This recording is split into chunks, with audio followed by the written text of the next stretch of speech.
When you are unexpectedly rewarded in a game, maybe you try something, think, I'll just try to do that, and it works out maybe not how you thought, but maybe better than you thought, or it helps you to do something else, then, dopamine surges when that happens.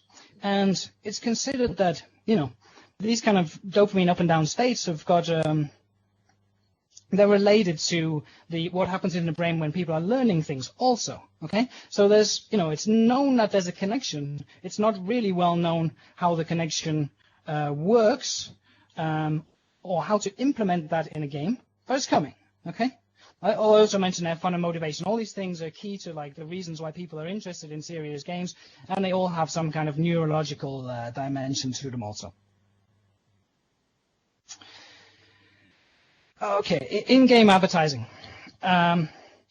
Development of a high-quality video title is it can be amazingly expensive. It's generally a very high production cost, and it's a real barrier towards the development of serious games, which tend to have a much less broad kind of spectrum that they can hope to sell to. They typically would be designed around a particular company or, a particular sector.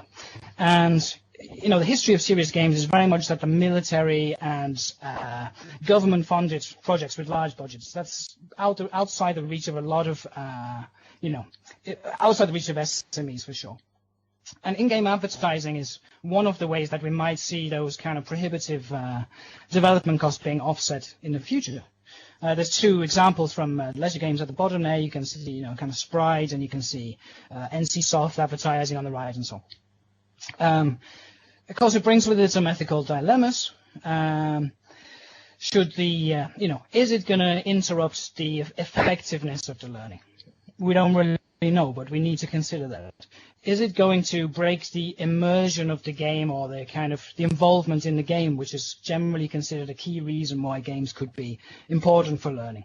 And finally, when you invite sponsors on board your game, then do they then want to influence the content of the learning or the content of the game? I mean, these are important questions that need to be answered before this kind of possible solution to offsetting development costs can be really resolved one way or the other. So moving on, what do we need to kind of get into this game-based learning future? I'll give you some of my thoughts. My first one is, and I think probably for me the most important, is better game development models. And there's been some attempts to model the process of game development already. Some of them have been almost kind of incidental attempts. If we look at these examples that I put here, these are probably the three, from my point of view, the three best models so far. There's Amory's Game Object Model 2, which is now around 4 or 5 years old, and it's a very strong model that very well defines how to turn kind of pedagogic goals into actual gameplay activities. Okay, and his model very kind of defines a social space to the game, the actual space that the game is played in, and then a kind of problem space where the learning takes place. And it's very much about objects. Obviously, game object model. It's very much about the objects of the game.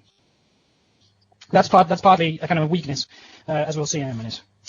Then there's the Sarah DeFreitas and Martin Oliver's 4 dimensions model, which they originally developed for tutors in order that they might be able to,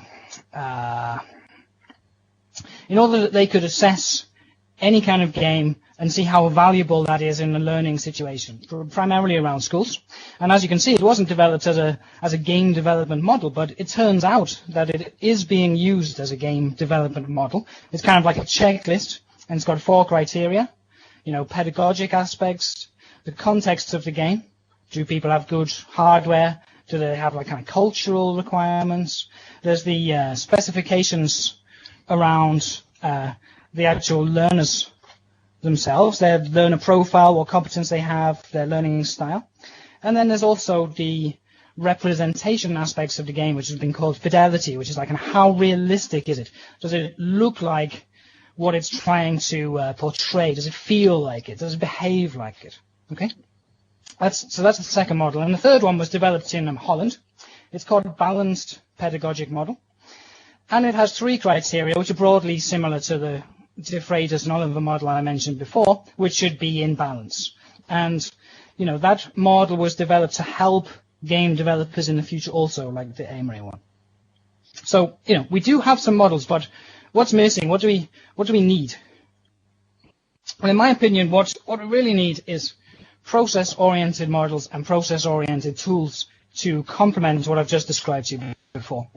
And obviously, if you know anything about kind of business process modeling, that's the kind of thing I'm talking about. You know, in developing a game, there is not just objects, there are processes. Who should be doing what and when? Yeah, and it's a big learning, I think, which came for me from the Game4Managers project, that if we'd had a kind of process-oriented model to follow from the start of the project, then some of the kind of technical issues with the development of the game, which, you know, cause some stress and so on, but here we are ready to go nonetheless. But if we'd had these kind of models, it would have made the process easier, okay? And process-oriented models is something that actually I'm starting to work on now. So it's going to take a little while, I think. It won't be ready next week, let's say. Okay, so moving quickly on. Intelligent systems. I'm breaking this down into 2 things. Let's take the bottom one first. AI was definitely mentioned as a challenge in the previous presentation.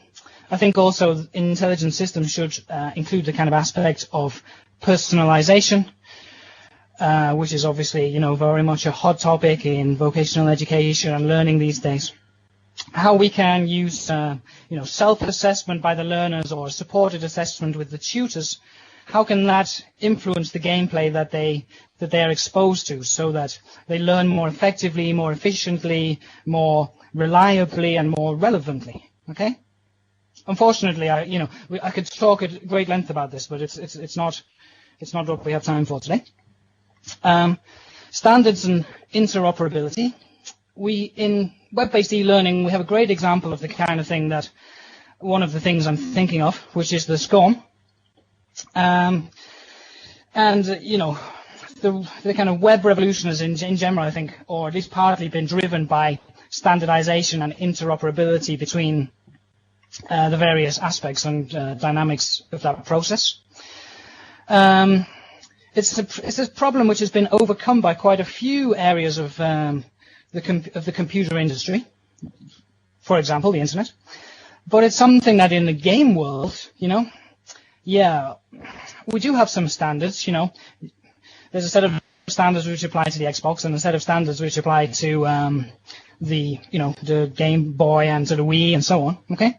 But for us to see a real takeoff of game-based learning, then I think that some form of standardization from the technology aspect would be of benefit. This is something which I think, my experience is that if you go around the games industry and you ask them about this, they are just going to react with, you know, shock and horror, and they're not ready for this. But from a commercial aspect, I would say that there's some interest. And also, you know, wouldn't it be great to have pervasive personal avatars? You know, 80% of internet users will have an avatar by 2011. You know, that's only going to go up. If we could have some kind of transferability, then that, I think, would also be very interesting. This is the final slide. Well, there's one more after this, but just a thank you. It's around the fact that games support online communities. It's a very strong aspect of the game world, and I think that, you know, these communities are going to be essential for driving forward the widespread uptake of game-based learning. The communities are used for the support of all the users, you know, players, the teachers, the developers, all the stakeholders they can get a lot of value for money out of communities. And not only that, communities do very interesting things with game software. You know, they mod games, they drive forward innovative approaches to licensing, which is another thing which I think is very important for this widespread uptake that I keep talking about. You know, the game there's been some experience on the military that they used, I think it was the Quake engine, to do some kind of a simulation of kind of firefighting and stuff, yeah? And it had very realistic recreations of military hardware, helicopters and so on, tanks and guns and blah, blah. And they really had to like come up with a new licensing model for that, because they couldn't just release the technical specifications of all their hardware to a game development company. You know, far too much security risk for them. And these kind of innovative licensing approaches, very, very important, I think. And also, you know, these communities are going to need tools. These tools really don't exist for serious games right now. Yes, there are game development engines, but we're going to need tools for the actual serious games themselves, you know, editors and clients for the teachers, function libraries, prefabricated learning objects and learning scenarios, learning experiences, okay? These things are really going to matter. Now, I've tried my best to get through this as fast as possible. I know we're a little bit late. So I would like to say thank you very much. Here you can see two avatars of Damian Brown at the top and the bottom on the right. You can decide for yourself which one is the real one. And again, I think, you know, any questions, you then have the opportunity to follow up with me there. Thank you very much for your attention and for an interesting seminar. Good luck with the game launch, guys.